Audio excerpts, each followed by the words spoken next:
Halo teman-teman, kembali lagi di channel Cerita Anime. Di video kali ini, saya akan merekap alur cerita Gaikotsu Kishisama.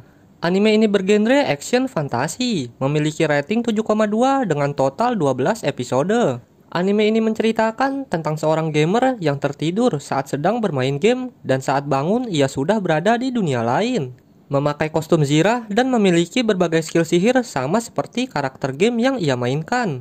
Lalu bagaimanakah kehidupannya di dunia lain? Tanpa berbasa-basi lagi, langsung saja kita simak alur ceritanya. Cerita diawali dengan seorang gamer yang sedang tertidur saat bermain game. Dan saat terbangun, ia sudah berada di dunia lain, memakai kostum zirah dan memiliki kekuatan sihir sama seperti karakter game yang dimainkannya. Ia menyebut dirinya bernama Ark. Lalu Ark mencoba beberapa skill sihir yang dimilikinya, mulai dari Wyvern Slash, Fire, dan Dimension Move. Kekuatan sihir milik Ark benar-benar overpower. Dirinya pun sangat kegirangan karena diberkahi dengan kekuatan yang luar biasa. Walaupun Ark sangat kuat, Ark tetap manusia biasa yang bisa merasakan lapar. Karena lapar, Ark pun memutuskan untuk pergi ke kota mencari makanan. Saat perjalanan ke kota, Ark menemukan sungai. Karena penasaran, Ark pun mendekati sungai itu dan melepaskan helmnya. Saat melihat ke arah sungai, Ark melihat wajahnya yang berwujud tengkorak. Di sana Ark pun menjadi khawatir jika nantinya penduduk kota mengetahui wujud aslinya, sehingga penduduk kota akan salah paham dan menyerangnya. Karena itulah Ark memutuskan untuk tidak bersikap menonjol dan selalu memakai helmnya saat di kota. Singkat cerita, sesampainya di kota, Ark menemui banyak pedagang makanan. Tetapi Ark harus menahan nafsu makannya karena tidak memiliki uang. Lalu secara kebetulan saat mengelilingi kota, Ark menemukan guild tentara bayaran. Karena membutuhkan pekerjaan, Ark pun memasuki guild itu untuk mendaftar menjadi tentara bayaran. Di dalam, Ark diperhatikan oleh semua orang karena zirahnya yang sangat mencolok. Lalu di sana Ark menemui seorang paman yang menjadi resepsionis guild. Di sana Ark menanyakan syarat untuk mendaftar menjadi anggota guild. Paman itu pun menjelaskan jika Ark harus menjalani tes terlebih dahulu. Tes itu adalah memburu hewan buas, monster, atau bandit dan membawa mayatnya ke kantor guild. Setelah mengetahui persyaratannya, Ark pun meninggalkan kantor guild dan langsung menuju hutan mencari monster untuk diburu. Sesampainya di hutan, Ark sangat bersemangat karena di awal pemburuannya, Ark bertemu dengan monster Kroco. Tanpa berlama-lama, Ark langsung menebasnya. Hanya dengan sekali tebas, monster itu langsung menghadap sang ilahi. Lalu setelah mendapatkan buruan monster, Ark memutuskan untuk menyelesaikan pemburuan hari itu dan kembali ke kantor guild. Namun saat perjalanan pulang, kejadian yang tidak diduga-duga terjadi. Di sana Ark mendengar teriakan gadis perempuan. Lantas Ark pun langsung mencari asal suara itu. Setelah menemukannya, Ark melihat dua orang wanita yang ingin diperkosa oleh para bandit. Kedua wanita itu bernama Rita yang merupakan seorang pelayan dan Lauren yang merupakan anak bangsawan dari Luffy-RT. Melihat itu tidak membuat Ark tinggal diam, dan dengan gerakan secepat kilat, Ark membokong bandit-bandit sampah itu dan menebasnya tanpa ampun.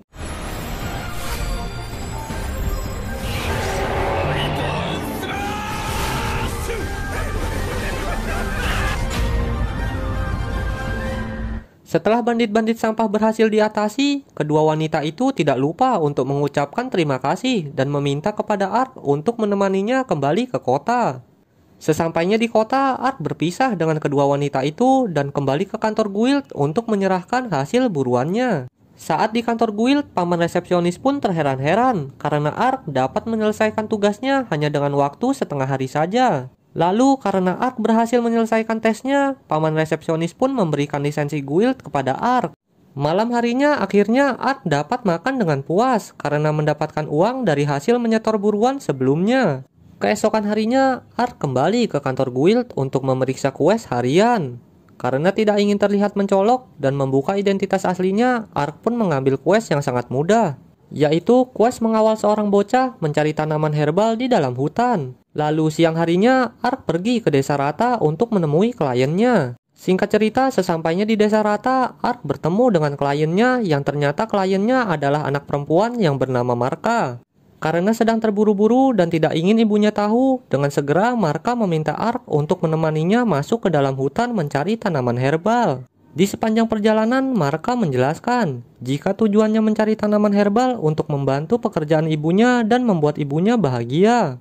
Saat Marka sedang memetik tanaman herbal, tiba-tiba saja muncul suara mencurigakan dari semak-semak. Ark pun mendekati semak-semak itu, dan ternyata suara itu berasal dari hewan spirit yang sedang terluka.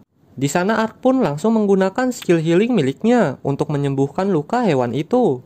Karena telah ditolong, hewan spirit itu pun meminta ikut bersama Ark. Karena tidak mempunyai teman seperjalanan, Ark pun setuju dan menamai hewan itu dengan nama Ponta. Lalu Shin berpindah ke desa Rata. Di sana ibunya Marka sudah pulang ke desa. Lalu salah satu warga memberitahu jika Marka sedang pergi ke hutan mencari tanaman herbal. Mengetahui itu, ibunya Marka pun menjadi khawatir. Kembali lagi ke tempat Ark. Saat Marka sedang mengumpulkan tanaman herbal, tiba-tiba saja datang monster kadal basilis yang sedang kehilangan kendali. Lalu kadal itu pun menginjak Marka. Tapi kadal itu meleset karena Ark sudah lebih dulu menyelamatkan Marka menggunakan skill Dimension Move. Lalu kadal itu menyemburkan kabut beracun ke arah Ark. Berkat skill Dimension Move-nya, Ark dapat berpindah ruang dengan cepat sehingga sang kadal pun cukup kesulitan. Lalu di saat yang tepat, Ark menangkis kabut si kadal sehingga kabut racun itu malah berbalik ke arahnya. Sang kadal pun menjadi tidak fokus karena kabut racun yang menutupi penglihatannya. Kesempatan itu pun dimanfaatkan oleh Ark untuk mengeksekusinya.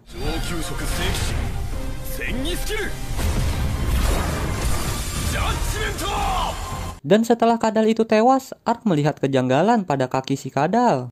Di sana Ark melihat sebuah cincin sihir yang melekat di kakinya. Lalu beberapa saat kemudian cincin itu hancur dengan sendirinya. Setelah keadaan aman, Ark menyuruh Marka untuk merahasiakan pertarungannya. Karena Ark tidak ingin penduduk desa mengetahui kekuatannya. Lalu sore harinya, Ark dan Marka pulang ke desa Rata. Di sana ibunya Marka langsung memeluknya. Lalu Marka dan Ark meminta maaf kepada sang ibu karena telah membuatnya khawatir. Setelah misi pengawalan selesai, Ark meninggalkan desa Rata dan kembali ke kantor guild untuk melaporkan keberhasilan misinya. Lalu Shin berpindah ke rumah seorang bangsawan. Di sana terlihat Triton, penguasa wilayah Diento yang sedang marah karena kegagalannya dalam membunuh Lauren Luvierte. Ternyata bandit-bandit yang menyerang Lauren sebelumnya adalah orang-orang suruhan Triton. Tujuan Triton membunuh Putri Lauren agar Pangeran Dakares dapat mengambil alih wilayah Luvierte. Triton berusaha membantu Pangeran Dakares agar dirinya terlihat mendukung Pangeran Dakares. Sehingga bisnis penjualan budak elf ilegalnya dapat ditutupi oleh Pangeran Dakares. Kembali lagi ke tempat Ark. Di sana Ark sedang menjalankan quest menyerang markas bandit. Saat melakukan penyerangan, Ark menemukan kandang budak yang telah kosong. Tapi Ark tidak memperdulikannya dan lebih fokus untuk mengambil harta para bandit. Singkat cerita, setelah menyelesaikan misinya, Ark pergi dari markas bandit itu. Saat di luar, tiba-tiba saja Ark diserang oleh wanita elf.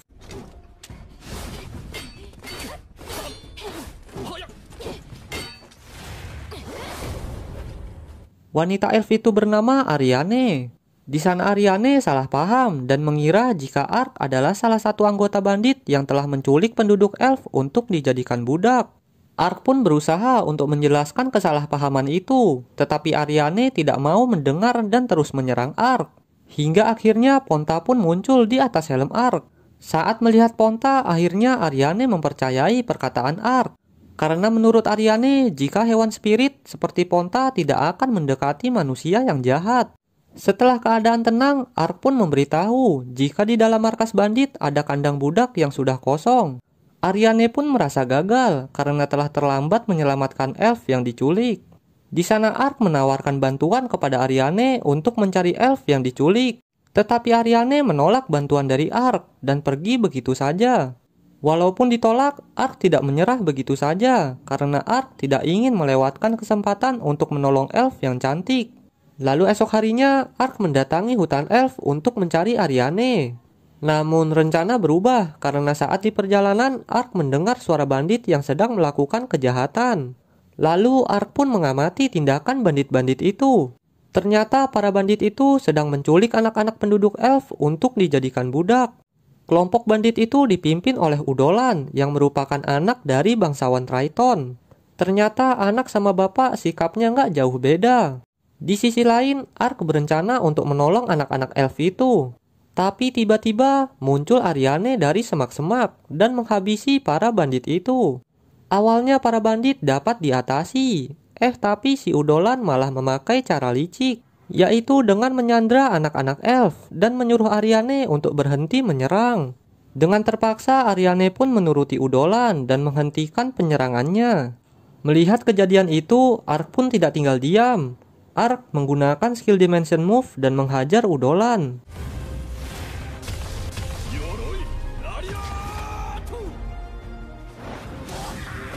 Udolan yang telah pingsan membuat anak buahnya lari dan meninggalkannya. Setelah semuanya aman, Ark membantu membebaskan anak-anak yang dikurung. Di sana Ariane pun mulai mempercayai Ark. Ariane menjelaskan jika dirinya adalah pejuang elf yang bertugas menyelamatkan para elf yang diculik oleh manusia. Lalu tak lama setelah itu datang burung pembawa pesan yang memberitahu Ariane jika markas para penculik kaum elf telah ditemukan. Ariane pun diperintahkan untuk menyerang markas para penculik itu. Karena mendapat misi yang cukup berat, Ariane pun menyewa Ark untuk membantunya. Lalu setelah itu, Ark dan Ariane pergi ke kota Diento menggunakan skill teleportasi. Di sana Ariane sangat terkejut karena Ark bisa menggunakan skill teleportasi tanpa rapalan. Lalu setelah itu mereka memasuki kota Diento. Di kota Diento mereka menemui Danka, teman dari Ariane. Danka juga salah satu anggota dari pejuang elf. Di sana Danka memberikan informasi jika markas para penculik berada di kawasan hiburan. Karena lokasi sangat ramai, Danka pun menyarankan untuk menyerangnya saat tengah malam. Singkat cerita, waktu pun berlalu hingga tengah malam. Ark, Ariane, dan Danka memulai penyerangan mereka ke markas penculik.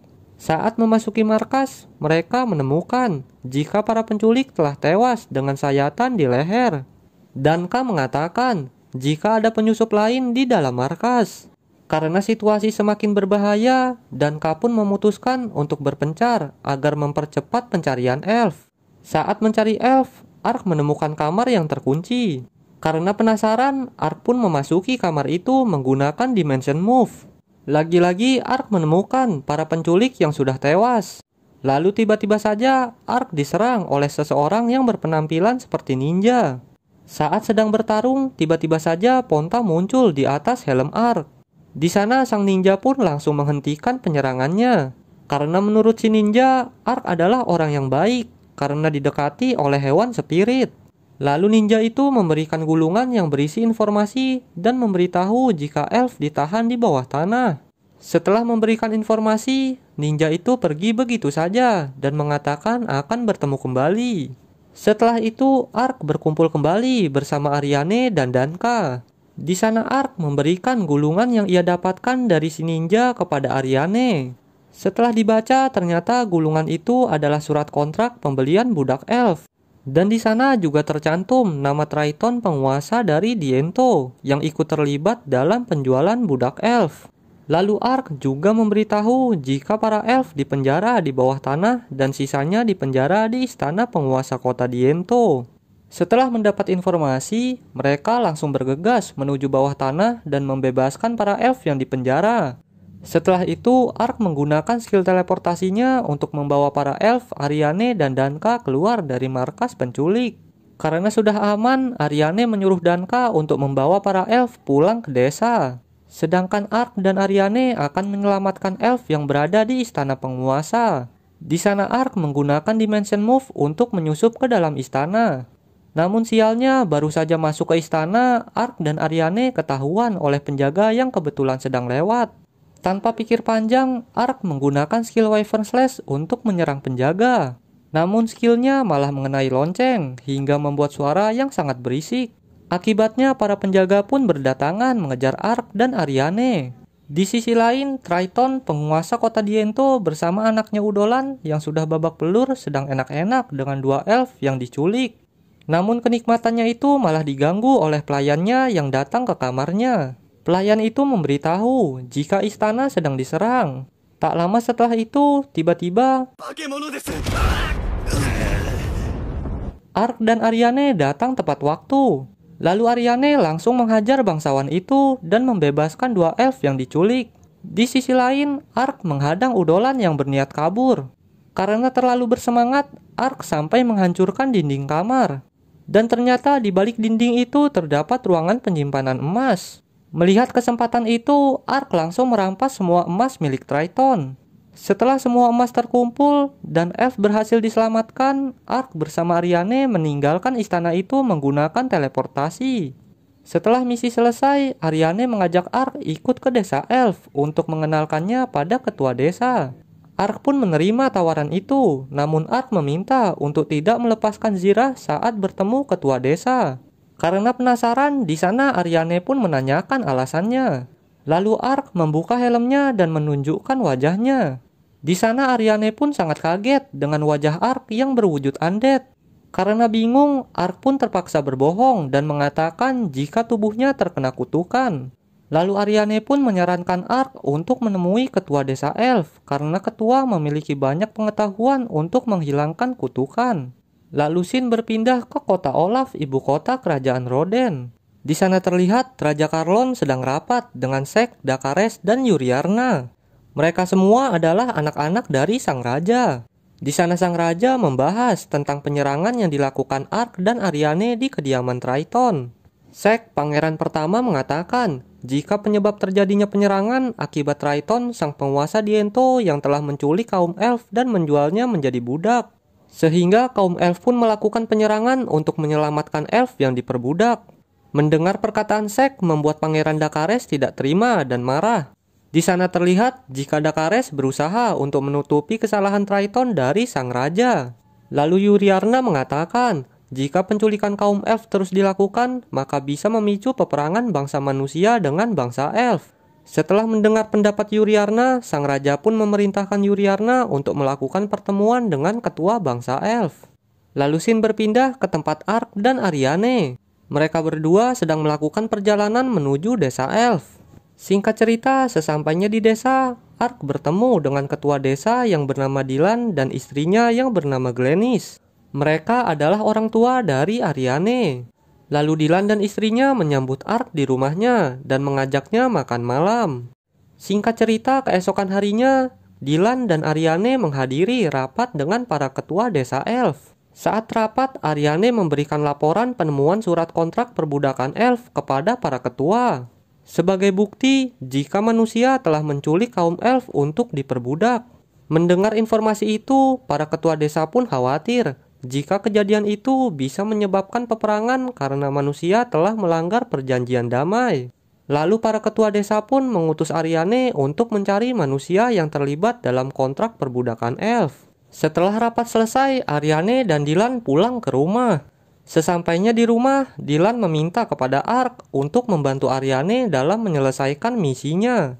Dylan berjanji akan membalas kebaikan Ark dengan memberikannya informasi cara untuk menghilangkan kutukan yang dialami Ark. Dylan mengatakan jika ada mata air yang bisa menghilangkan berbagai macam kutukan. Namun mata air itu dijaga oleh Dragon Lord, naga paling besar di dunia. Di sana Ariane berjanji untuk menemani Ark mencari mata air setelah misinya selesai. Karena informasi itu sangat berharga, Ark pun bersedia untuk membantu Ariane. Lalu malam harinya, Ark merasa ragu jika tubuhnya terkena kutukan. Karena menurutnya tubuhnya itu hanya karakter dari game yang dia mainkan. Karena penasaran, Ark pun mencoba skill penghilang kutukan miliknya ke arah tangannya. Dan seketika tangannya pun berubah menjadi tangan manusia. Tetapi perubahannya itu hanya sementara, karena skill penghilang kutukan milik Ark tidak cukup kuat untuk menghilangkan kutukannya. Oke, mungkin sampai di sini saja video saya kali ini. Untuk kelanjutannya akan saya lanjutkan di part kedua. Terima kasih telah menonton sampai selesai, sampai jumpa di video selanjutnya.